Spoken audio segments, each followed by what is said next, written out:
E aí eu lembro que até paciente, às vezes ficava observando que às vezes eu auxiliava um procedimento com os flashcards, que eu fazia manual, para ser mais fácil de transportar. E aí eu fazia o flashcard, e aí às vezes os pacientes falavam também, e dava aquele apoio, porque querendo ou não, todo mundo vai torcer, né? Quem se esforça tem a sua própria torcida, não precisa fazer muita coisa.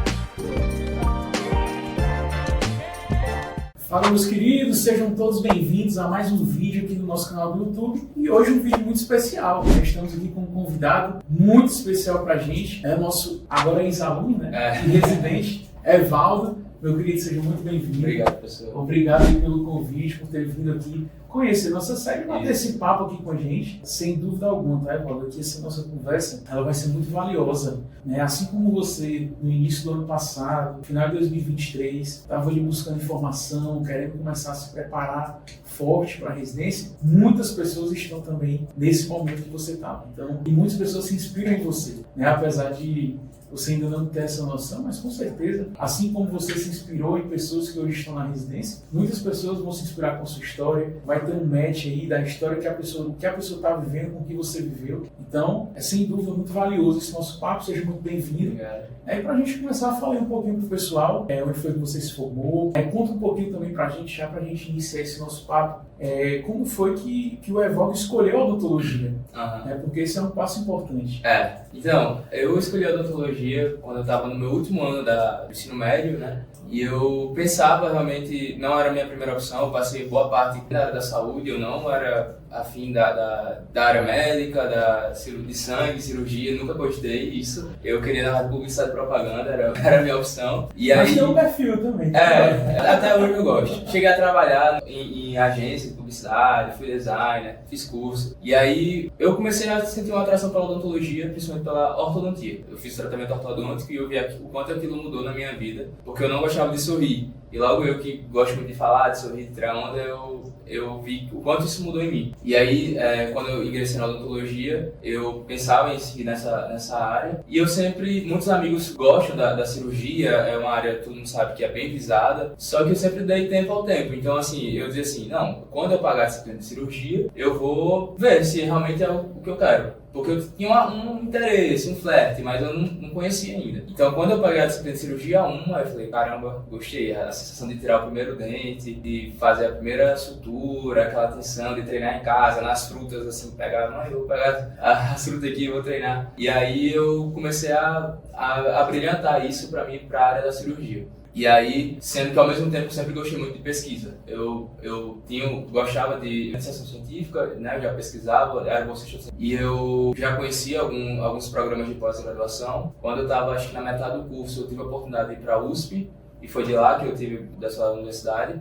E fiz um curso, conheci o programa de lá, e aí eu estava em dúvida se eu ia para a residência ou se eu ia para o mestrado após eu me formar. Mas isso na área da cirurgia já? Na área da cirurgia já. E aí eu ficava muito nessa dúvida. Eu buscava pessoas que tinham um perfil parecido, que gostava de fazer um mestrado, gostava da área acadêmica e também gostava de cirurgia. E aí quando eu voltei para Natal, né, eu passei por 10 dias lá, quando eu voltei, eu comecei a acompanhar o serviço de cirurgia daqui da UFRN, e eu conversava bastante com os residentes. E é interessante que foi nessa época que eu comecei a tentar me planejar para o que eu iria fazer. Eu iria me preparar para a residência ou eu iria preparar para o mestrado, porque são caminhos totalmente diferentes. Os conteúdos são diferentes e a gente tem que depositar energias diferentes para isso. E aí, esse processo de decidir a ordem, porque até então eu pretendo fazer um mestrado após a residência, foi um processo que eu perguntei a professores daqui, perguntei a doutorandos de lá, perguntei a colegas, e aí eu decidi iniciar com a residência. Aí é o processo, né, de se preparar para a residência. O problema é que eu decidi isso um pouco tarde, eu acredito. Porque assim, geralmente as pessoas que estudam para a residência, elas começam a se preparar, alguns no início, alguns a partir do quinto, do sexto. Eu decidi começar a estudar no nono período. Então assim, ano passado eu decidi já estudar. Foi no finalzinho da graduação. No finalzinho. Eu estava em dúvida em qual preparatório eu ia assinar, né, eu ia participar, e apesar de já conhecer o Revisa Buco, e aí foi conhecendo nas aulas, né, eu lembro que foi bem pertinho do Natal, e eu dizia, mãe, minha mãe assistia comigo, as lives lá no YouTube, ela sempre, mãe, bora lá assistir, e ela assistia comigo, vibrava junto comigo, e aí quando eu decidi entrar ser aluno do Revisa Buco, eu falei assim, olha, eu vou honrar aqui esse investimento que a senhora está fazendo. Eu vou estudar, e eu sei que vai ser um ano difícil, porque foi meu último ano da faculdade, eu tinha TCC para fazer, e eu decidi fazer um TCC muito complicado, que foi um ensaio clínico controlado, randomizado, triplo cego de boca dividida. Então, assim, isso tirou muito tempo meu, não só meu, mas como a residente lá e o pessoal, minha equipe. Teve muitas coisas, eu tinha estágio na OBS, que às vezes eu passava 8 horas lá, seguidas, né? Começava de 8 da manhã e só saía à tarde, almoçava lá. Tinha clínica infantil, tinha muita coisa na graduação. E eu sabia que eu precisava encarar isso. Então, assim, eu, juntamente com a equipe do Revisa, a gente começou a organizar o nosso cronograma, eu só lembro muito bem disso. E aí, quando foi... Eu nunca vou esquecer, porque quando foi... Eu comecei a estudar, se eu não me engano, logo no início. Mas eu ficava assim, cara, eu vou descansar um pouquinho pra quando o ano virar, eu vou começar definitivamente. E aí, quando foi o primeiro feriado que tava chegando, eu não saí, né? Eu fui estudar e era carnaval. O primeiro feriado que eu tinha abri mão pra me esforçar era carnaval. E aí eu anotei lá no caderninho, eu tava na aula de acessos cirúrgicos. E aí eu anotei lá no caderno a data, né? Porque eu sempre anotava a data pra depois revisar. Aí eu botei assim, sábado de carnaval. Eu tava assim, meu Deus, por favor, que próximo sábado de carnaval seja dentro do hospital, num plantão. E aí, até isso salta na minha cabeça, porque sábado que vem, sábado de carnaval, eu vou estar no plantão. Olha aí que as palavras têm poder. As palavras têm poder. E aí, eu comecei a estudar, e aí, nesse sentido, fui estudando aos poucos, só que assim, vem aquela questão da impotência que a gente sente quando está iniciando alguma coisa. Por quê? Eu tinha muitos colegas aqui da UFRN que também almejam o maxilo, e que já estudavam há mais tempo que eu, ou então que já tinham mais bagagem que eu, já acompanhavam mais cirurgias que eu, e eu ficava pensando, cara, será que eu vou ficar para trás? E aí eu sempre, no início, eu carregava uma carga bem pesada em relação a isso. Assim, cara, eu não tenho que me esforçar, eu tenho que chegar perto. Mas ao mesmo tempo, eram meus amigos, então às vezes eu chegava pra falar, cara, e todos nós, assim, a gente nos ajudava, sabe? Então a gente conversava, no início foi um pouco mais pesado pra mim, porque quando eu via aquele conteúdo de anatomia, aquelas coisas pra decorar, tudo pra saber, todos aqueles esquemas, os gânglios e tudo, toda questão nervosa, parasimpática, de tudo isso, aí eu tava, meu Deus. Mas a anatomia era um assunto que eu sempre gostei. E aí depois a gente pegou e foi mais calma, eu desenvolvi amizades, fortaleci amizades que eu já tinha, e acabou que a gente saiu estudando junto, e aí tiveram outros episódios ao longo do ano que fez com que a gente se aproximasse mais, como o desafio das ligas, como a questão da própria liga acadêmica, a gente se encontrava, viagens, e aí a gente foi basicamente seguindo nesse caminho. Boa, show de bola. Vamos voltar um pouquinho nessa linha do tempo, né, que a gente está seguindo. E tu falou que despertou de fato se preparar para a residência já um pouquinho no final da graduação. Então, assim, em relação ao currículo para a residência, porque a gente sabe que é algo ali que pode, a depender do processo seletivo, te colocar dentro da vaga ou fora. E, pelo que eu estou vendo, o teu currículo ele não foi baseado, não foi feito com o objetivo residência. E tu foi construindo isso no decorrer da tua graduação. Conta pra gente como foi essa construção do teu currículo, né, que calhou no bom currículo, mas não foi aquilo que desde o início foi direcionado para a residência. Né? Então, no início, eu construí o currículo para uma pós-graduação, seja ela qual for. E também porque eu sempre gostei de fazer atividades extras suplementares. Então, quando eu iniciei na iniciação científica, para mim foi eu comecei cedo, né, o professor me deu uma oportunidade e eu consegui 3 anos direto com ele nessa iniciação científica em outra área mais laboratorial. E aí, a partir disso, veio surgindo outras oportunidades. Então, veio trabalhos em congressos internacionais, oportunidade de apresentar trabalho em inglês. Então, assim, as coisas foram vindo e eu fui aproveitando. Vieram os primeiros artigos, capítulos de livros. E aí, quando eu decidi construir para a residência, eu já tinha um bom currículo. Só que faltava complementar algumas coisas que eu, na época, não achava que eu precisaria, como monitoria. Monitoria só tinha uma. Então, assim, deixei de pontuar monitorias, deixei de pontuar algumas outras coisas que eu não quis. Assim, na graduação não valorizei. Mas, em compensação, apareceram oportunidades de palestras, apareceram oportunidades de trabalhos, de organização de eventos, que eu organizei bastante. Fui embaixador de um grupo do Osteology Brasil. Então, assim, quando foi na hora de juntar tudo isso, eu tinha um bom currículo. Não tinha tudo ideal, não tinha estágio extracurricular, eu não acompanhava muita cirurgia, mas assim, o currículo, professor, é uma coisa fundamental, realmente. Eu tive algumas situações que meu currículo não foi deferido e eu não fiquei dentro das vagas por causa disso, inclusive uma das provas que eu fiz agora. Mas, em compensação, não é tudo, porque assim, uma coisa que eu aprendi currículo muita gente tem, mas às vezes é 10%, às vezes é 20%. Então chegou uma época, principalmente quando eu decidi estudar para residência, que eu achei mais vantajoso para mim abrir mão de alguns projetos para estudar. Então isso também foi outra coisa que para mim foi um pouco difícil, porque eu abri mão de ir para centro cirúrgico, ver que isso é muito atrativo para a gente, né? Principalmente a gente que quer a área.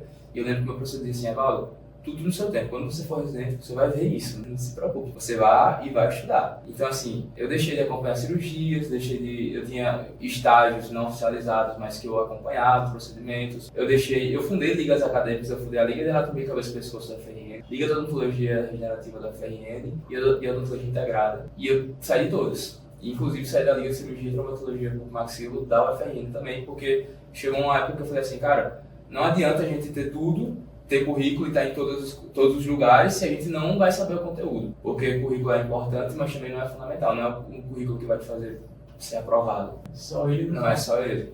Exato. Show de bola. E aí, cara, uma coisa que eu lembro assim da tua trajetória, que eu acho que é importante a gente falar aqui, é sobre como foi a tua preparação de fato, né? Tu já falou alguma coisa sobre isso, que teve ali a turma que de vez em quando estudava junto, mas a maioria do tempo foi ali sozinho. Mas conta pra gente um pouco, né, como foi o teu estudo? O que foi que tu fez? Leu livro, videoaulas, flashcards, mapas mentais, muitas questões, provas na íntegra. O que foi que tu fez no teu estudo? Que o pessoal pode estar se espelhando, né? E quem sabe também ser aprovado na residência. Então, quando eu iniciei, né, o professor Moreira me acompanhava, e aí ele falava, Evaldo, lê o livro. E aí a primeira coisa que, não é só na minha cabeça, porque a gente teve aluno esse ano que veio falar comigo, e como assim ler o livro? Olha o tamanho do livro, é um livro gigante, assim, como é que eu vou ler o livro? E é um livro de um conteúdo. E aí foi esse mesmo baque que eu tive, de, caramba, como é que eu vou ler o Miloro? Assim, e o Fonseca, e o Neville, e o Andrade, e vários outros. E aí, no início é difícil, mas assim, chegou uma época que toda vez que eu lembrava da dificuldade, eu lembrava do meu propósito. Porque às vezes a gente vê que é difícil, mas é por isso que não é todo mundo que passa. Se fosse fácil, todo mundo passava. E aí eu lembro muito bem que o professor Moreira, uma vez, ele, como minha agenda era muito apertada de faculdade, eu passava o dia na faculdade integral aqui na UFRN, o professor Moreira tirava o almoço. E aí eu tinha 1h30, 2 horas no intervalo entre a aula da manhã e da tarde. E meus amigos, a gente se juntava e conversava e almoçava junto. E eu falava, professor, mas na hora do almoço, aí ele falava assim, Evaldo, seus amigos querem buco? Eu falei, não, cada um vai pra sua área. Então pronto, quem quer buco é você. Então, estude, porque é o que você quer. Quem quer passar é você. Quem escolheu passar de primeira, porque eu falei, professor, eu quero passar de primeira, foi você. Então, já que você quer passar de primeira, você tem que fazer isso. Mas também, se você não quiser, se você quiser ir com mais calma, não tem problema. E eu ficava tipo, não, mas realmente é o que eu quero passar primeiro. E aí, no início, eu dizia, pessoal, hoje eu não vou poder, eu vou almoçar com vocês, ou então às vezes eu almoçava sozinho para ser mais rápido e ia pra biblioteca. E aí, alguns amigos meus, às vezes, iam me visitar. E aí, eu estudando e eles também pensando já em outras coisas, começavam a estudar também. Aí, às vezes, eu fazia provas na íntegra, no horário do almoço, porque o raciocínio é mais curto. Você faz uma questão, você não precisa se concentrar tanto. Você faz aquele raciocínio rápido daquela questão. E aí, como eu estava me preparando para o Enare, eu unia o útil ao agradável. Meus amigos que querem prótese, amigo, bora lá, vamos juntar todo mundo aqui da FGV. Aí eu pegava as provas de concurso, de dentista, e a gente resolvia junto. E nisso eu consegui fazer com que muitos amigos meus que nem estudavam começassem a estudar. E aí depois a gente fazia a ligação, estudavam e aí acabou que a gente foi se ajudando. Então assim, meus amigos, eles, por mais que eles não quisessem seguir a área da bucomaxilo, muitos fizeram parte. Meus professores também fizeram parte. Eu seguia os professores. Professor, me ajuda nessa questão? E aí eu lembro que até paciente, às vezes, ficava observando que às vezes eu auxiliava um procedimento com os flashcards, que eu fazia manual, para ser mais fácil de transportar. E aí eu fazia flashcard, e aí às vezes os pacientes falavam também, e dava aquele apoio, porque querendo ou não, todo mundo vai torcer, né? Quem se esforça tem a sua própria torcida, não precisa fazer muita coisa. Foi isso que foi, assim, me dando motivação. Meus professores, meus amigos, minha família, e acabava que todo mundo queria me ajudar e tinha gente que às vezes no Instagram queria me ajudar e perguntava sobre. Então basicamente a preparação foi essa. E, em conjunto, a minha preparação individual já era um pouquinho mais árdua, porque temos aquele cansaço e eu lembro que quando eu falei com o senhor, eu falei, professor, eu só queria uma coisa, preza por minha academia, porque era o único momento que eu tinha assim, que eu podia botar um fone no ouvido e treinar tranquilamente e esquecer das coisas. E às vezes nem esquecia, tentava. E aí eu acordava bem cedo, porque eu treinava antes de começar a atender na manhã. E aí eu tentava otimizar o máximo possível. Então, dias que eu ia de ônibus, levava ou o celular, né? Se eu fosse em pé, não dava pra eu abrir o livro, porque senão eu levava uma queda. Aí se eu fosse em pé, Pegava o celular, era uma mão segurando e outra mão no celular. E aí ia revisando. Se eu tivesse o prazer de pelo menos pegar um lugar no ônibus, aí eu abria meu caderninho e estudava. E aí eu pensava, cara, pelo menos eu sempre tive uma mentalidade. Por mais que seja pouco, é alguma coisa. Então, assim, tem assuntos que a gente consegue ler uma vez, alguns conteúdos que a gente consegue ler uma vez e entender. Tem conteúdos que a gente lê e não entende, e aí tem que ler de novo e não entende. Aí pergunta pro professor, aí acha que entende, depois vai ver não entende, e vai pro livro, enfim, tem uma curva mais longa. E aí eu pensava assim, eu vou pelo menos tentar, e aí tinha conteúdos que eu realmente conseguia pegar no ônibus. Quando eu chegava em casa eu já sabia. E aí quando eu chegava em casa, eu ia pro meu quarto, eu sempre tive tranquilidade de estudar no meu quarto, minha mãe e minha família sempre me entendeu, não me deixavam lá no meu espaço, e aí eu estudava e ia ler o livro. Era o que era instruído a mim. E aí, no início foi difícil e depois eu comecei a ter uma facilidade melhor. Então eu dizia assim, vou ler um capítulo por dia. E aí eu lia. Às vezes tinha capítulos que era impossível ler um dia, assim, em poucas horas. E aí eu ia postergando.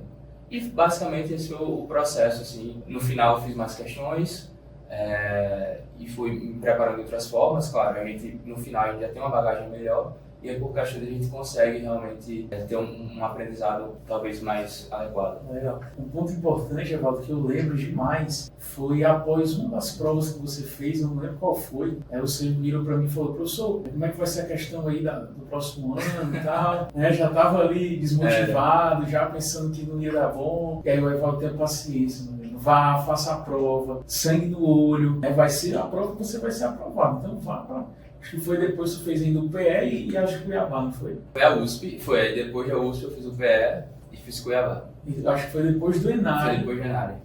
Aí eu não... Tenha paciência, revise e vá, faça as provas com consciência que você vai passar. E aí naquele momento eu queria entender e que você falasse pra gente, né, o que era que passava na sua cabeça e o que foi se você conseguiu realmente tirar forças ainda e dar aquele gás final antes dessas últimas provas, que realmente foi a prova que você passou. Né? E para quem não sabe, Evaldo, eu não sabia dessa informação, né? Ele me contou hoje, mas ele fez 48 de 50 na prova do HCAN, que foi onde ele veio passar. Então foi um resultado excelente, né? Fantástico, na verdade. Porque uma prova de 50 questões, você errar duas, realmente é uma pontuação muito boa mesmo. Então conta pra gente de onde foi que veio essa força e se realmente você conseguiu retomar os estudos na reta final.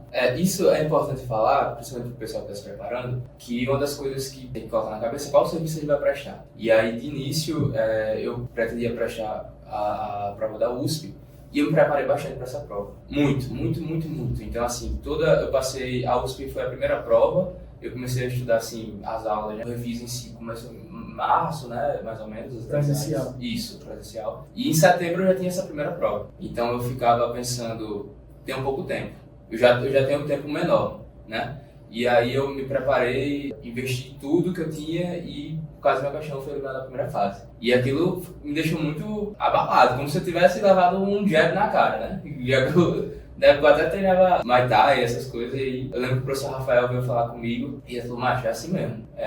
E cada professor tem uma história. Cada residente que você acompanha, ele tem uma história assim também. Às vezes nem tudo vem de primeira, às vezes a gente quer uma coisa, mas às vezes aquilo não é o melhor. E foi assim que eu aprendi realmente que eu tinha que tomar outros caminhos para conseguir chegar onde eu queria. E aí no domingo seguinte era a prova do Enare. Então eu tive problema com voo, no domingo eu estava em São Paulo, no domingo eu tinha que ir para Natal fazer a prova aqui. E eu fiz a prova do Enare, só que eu vi que a pontuação do pessoal estava boa, né? A minha estava boa, mas assim, eu tava, será que vai dar? Acabou que deu, mas eu tava meio assim. E aí eu pensava, cara, se eu tivesse acertado uma questão a mais, 2, 3 questões a mais, eu tava tranquilo. E aí foi naquela época que eu cheguei pro professor e disse, professor, quando vai ser próximo ano? Porque eu tava só batendo na trave.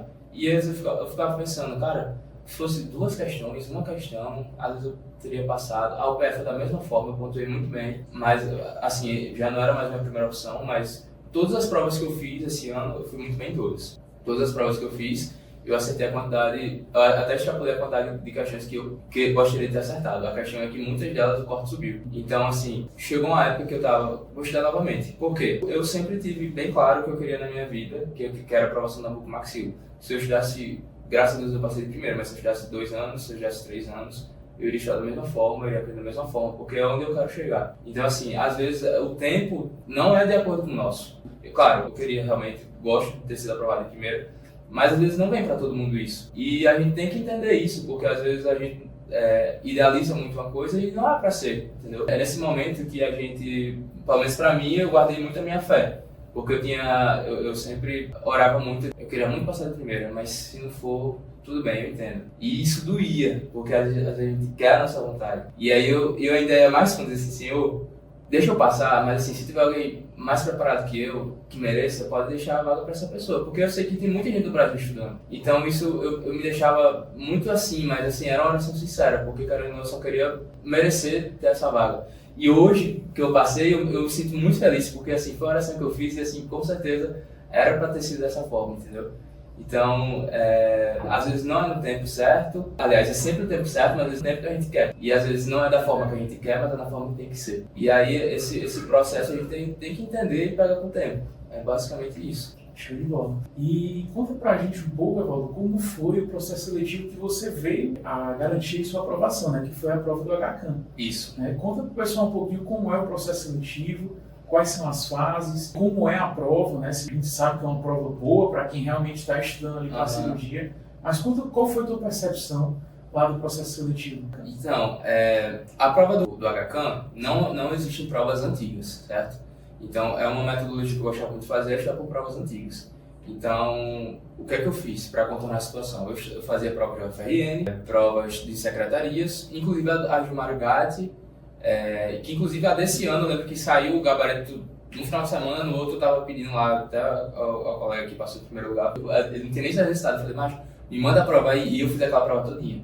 Fiz a prova do JF, então assim, eu fazia várias provas, porque eu não tinha ideia de como seria, eu não sabia quantos itens iam ser para marcar, não sabia, eu só sabia que seriam 50 questões. E aí a prova, né, realizada primeiramente, faz uma prova com 50 questões e também tem uma etapa que é a entrevista. Eu acho que é a única, aliás, foi uma das poucas provas que eu fiz que tinha entrevista. E aí os preceptores, juntamente com os professores e o coordenador, faz perguntas sobre você, né, perguntas sobre o seu currículo, sobre suas intenções, sobre suas preferências, e te conhece um pouco mais. E além disso, tem a análise curricular, que aí pontua de acordo com os itens e tal. E basicamente, após isso, eles fazem a média e lançam o resultado. Lá, e fala um pouquinho sobre a prova, né? Assim como você não tinha noção de como era a prova do HCAM, muitas pessoas também não, né? E eles não liberam a prova, então não tem como a gente ter esse parâmetro. Mas são 50 questões, né? São quantos itens? A, B, C, D, A, B, C, D, E. O que é que tu sentiu que mais foi cobrado na prova? Uma prova só de cirurgia ou tem SUS também? Fala um pouquinho sobre isso. A prova, professor, nesse ano, ela tinha 4 itens, de A a D. Eram questões mais diretas, e era ou sabe, ou não sabe, ou então você fica em dúvida em duas, que é clássico. E não caía questões de SUS, eram todas de cirurgia. Caiu trauma, caiu ortognática, emergências, fármaco, anestésicos, de cálculo anestésico, anatomia. E aí eu lembro que eu fazendo a prova, no início eu gostei muito da prova, né? Suspeita falar, mas no início eu tava tipo assim, acho que depois vai piorar. Aí eu comecei a fazer, e aí eu tava, meu Deus. E assim, eu gostei tanto da prova que eu fiz a prova muito rápido. E aí, como eu sou acostumado a fazer muitas provas, e eu fazia também muito mentoring, fazia muita questão, então assim, não tinha questões repetidas que eu já vi. Mas as questões que eu fazia me lembravam. Então assim, eu não fiz nenhuma questão lá, que acredito que seriam questões inéditas, mas tinham questões com conteúdos similares. Então se você soubesse uma questão de determinado conteúdo, você ia saber fazer essa prova. E aí eram boas questões, inclusive o próprio coordenador perguntou como é que eu achei a prova depois. E eu falei que eu achei uma prova boa, eu não sabia o resultado ainda, eu falei, não sei como me sair, mas achei uma prova balanceada, achei uma prova justa, e uma prova realmente que não dá margem de muita dúvida, não é uma prova mal formulada, é uma prova bem objetiva, e é basicamente isso. E Evaldo estava me contando aqui, viu, pessoal, que quando ele foi conferir o gabarito, né, ele errou 2 questões, e as 2 que ele errou, uma cabia ali um recurso, né, e a outra ficou na dúvida ali, rapaz. Marquei errado. E marcou errado, né? Eu ia mandar o recurso, só que o recurso tem que ser presencial. E aí eu lembro que eu fui procurar no Fonseca, achei a referência que eu precisava, perguntei para os professores, e aí eu até cheguei a falar com uma residente, sendo que falaram assim, o recurso é a partir de amanhã presencialmente. Eu estava pegando voo para Natal, eu falei, vou abrir mão. E aí foi isso.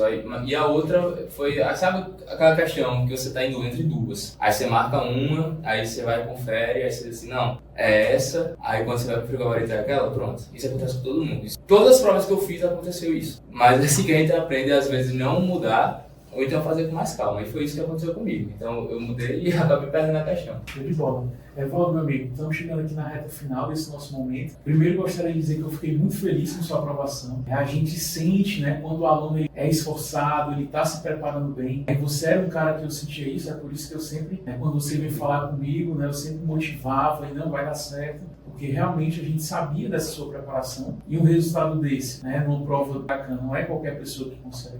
Quem não está preparado não chega nem perto disso. Então isso é um espelho de fato do que foi a tua preparação durante 2024. É verdade. Tá? Então estou muito feliz com sua aprovação, desejo que a residência lá na Lacan seja realmente o início de um caminho muito fantástico na Bucomaxilo, que é o que você merece, você vai ter isso, depois vai provavelmente fazer seu pós, seu fellow, né? Você é um cara desenrolado, então vai trilhar um caminho muito bacana como cirurgião. Tá? E para a gente finalizar, eu queria que você olhasse para essa câmera aqui e deixasse um recado para quem está se preparando, quem começou a estudar agora, que são pessoas que vão se conectar com a tua história. E deixa uma mensagem para elas, uma mensagem para que elas possam se inspirar e trilhar um estudo bacana durante 2025. A mensagem que eu queria deixar para quem está se preparando é de vocês sempre lembrarem do porquê vocês estão fazendo isso. Porque realmente é uma rotina, um estilo de vida que você vai ter que por vezes não vai ser o mais confortável. Então, se você decidiu estudar para bucomaxilo, se você decidiu fazer uma residência em bucomaxilo, e se você decidiu ser um futuro cirurgião bucomaxilo, dificuldades você vai encontrar pelas pessoas que você vai achar no caminho, pela falta de tempo, às vezes a gente abdica de muita coisa, de aniversário, mas tudo isso vale a pena quando você lembra do que você quer para sua vida e do que você se prometeu. Então, hoje em dia eu olho para eu, do ano passado, que estava estudando, e eu realmente só tenho a agradecer por ter continuado, sabe? Que às vezes realmente a gente acha que pensa se não vai dar certo, vem os pensamentos de impotência, de incapacidade, mas se você acreditar, se você tiver fé em você, você vai realmente conseguir chegar lá. E às vezes isso não é no seu tempo, mas você consegue chegar lá. E era isso que eu tenho para dizer realmente pro pessoal. Show de bola, meu amigo. Evaldo, muito obrigado por ter vindo, por ter compartilhado um pouco da sua história, da sua experiência com a turma aí que está se preparando para as provas. E agora vamos para a sessão presentes aqui. Deixa eu pegar aqui. Finalmente, esperei muito por isso. Meu querido, vamos lá. Primeiro, a touca do Revisa, né, para você usar nas suas cirurgias lá em Cuiabá. Sim. O quadro de aluno destaque aí da turma de 2024. Isso aqui eu vou levar para lá. E aqui, meu amigo, uma medalha, né, que é uma medalha que realmente você é digno de recebê-la, de aluno destaque aí também da turma de 2024. Obrigado, professor. É uma honra receber essa medalha, porque foi realmente fruto de muita dedicação. E eu agradeço muito a equipe do Revisa por ter me apoiado, por ter me acalmado, por ter me ensinado e ter tido paciência, porque realmente isso eu acho que é uma das maiores vantagens, maiores qualidades que eu tinha, a paciência de ensinar e de lidar com a gente, porque eu sei que é muitos alunos, mas assim, sempre me senti único. Pode ficar tranquilo que o Revisa eu vou sempre defender. Tá? Show de bola, meu irmão. Pessoal, então é isso. Muito obrigado a todos que ficaram com a gente até o final desse vídeo. Curtam esse vídeo, compartilhem com amigos que vocês sabem que também estão se preparando para a residência. Seguem a gente aqui no nosso canal do YouTube. O nosso objetivo é sempre estar produzindo novos materiais para que vocês possam se inspirar, possam estudar para as provas de residência. Beleza? Então, muito obrigado e aguardo vocês no nosso próximo vídeo. Valeu. E até mais.